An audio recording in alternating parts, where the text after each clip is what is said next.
Victoria ಭಯ Victoria market ವಿಕ್ಟೋರಿಯಾನಾ? ಎಷ್ಟು ಜನ ಇದ್ದೀರಾ? ಇಬ್ಬರೇ ಇರೋದು. 400 ರೂಪಾಯಿ ಕೊಡೋದು. ಮೀಟ್ರ್ ಹಾಕಿಬಿಡಿ ಅಲ್ಲ, 400 ರೂಪಾಯಿ ಹಾಕಿ ಮೀಟ್ರ್ ಹಾಕಿ. ರೇಟ್ ಹಾಕೊಂಡು ಅದು ಎಷ್ಟು ಬರುತ್ತೆ? ಅದ್ರ ಮೇಲೆ 30 ರೂಪಾಯಿ ಎಕ್ಸ್ಟ್ರಾ ಕೊಡ್ತೀನಿ. 30 ರೂಪಾಯಿ ಇಲ್ಲ, 20 ರೂಪಾಯಿ ಕೊಡೋನು ಯಾರು ಬರಲ್ಲ. ಮೀಟ್ರ್ 50 ರೂಪಾಯಿ ಎಕ್ಸ್ಟ್ರಾ ಕೊಡ್ತೀನಿ ಮೀಟ್ರ್ ಹಾಕಿ. 100 ರೂಪಾಯಿ ಕೊಟ್ಟೇನು ಮೀಟ್ರ್ ಹೊಡೆಯಲ್ಲ ಗುರು. ನೋಡು ಮೀಟ್ರ್ ಆನ್ ಇಲ್ಲ. ಮತ್ತೆ ಆನ್ಲೈನ್ ಅಲ್ಲಿ 250 ರೂಪಾಯಿ ತೋರಿಸ್ತೈತೆ.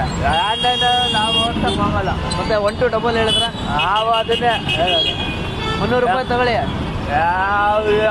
ನಿಮ್ಗೆ ಗೊತ್ತಲ್ಲ, ಇರೋದೇ 10 ಕಿಲೋಮೀಟ್ರ್, 10 ಕಿಲೋಮೀಟ್ರ್ ಅಷ್ಟೇ ಇರೋದು. 15 ಇಲ್ಲ, 20 ಇಲ್ಲ. ಇಲ್ಲ ಇದು ಯಾಕಂದ್ರೆ ಒಂದು ಆ ಸೈಡ್ ಹೋಗ್ಬಿಟ್ರೆ ಡ್ರೈವರ್ ನನ್ನ ಕ್ಯಾಬ್ ಡ್ರೈವರ್. ಮತ್ತೆ ನಿಮ್ಗೆ ಗೊತ್ತಲ್ಲ, 400 ರೂಪಾಯಿ ಕೊಡಲ್ಲ, 350 ರೂಪಾಯಿ ಕ್ಯಾಬ್. ಅಯ್ಯೋ ನಮ್ದು 2 ಕಾರ್ ನಿಂತಿದೆ ಮನೆ ಹತ್ರ. ನಾವು ಹೇಳಕ್ ಆಗಲ್ಲ ಹಂಗೆ. ನಿಮ್ಗೆ 50 ರೂಪಾಯಿ ಎಕ್ಸ್ಟ್ರಾ ಇಲ್ಲಿ ಬೆಳಗ್ಗೆ ಇದು ಮಾಡ್ಕೊಂಡು ಹೋಗಕ್ ಆಗಲ್ಲ, ಯಾಕಂದ್ರೆ ಟ್ರಾಫಿಕ್ ಜಾಸ್ತಿ ಇರ್ತದೆ. ಆಯ್ತು. ಇಲ್ಲ.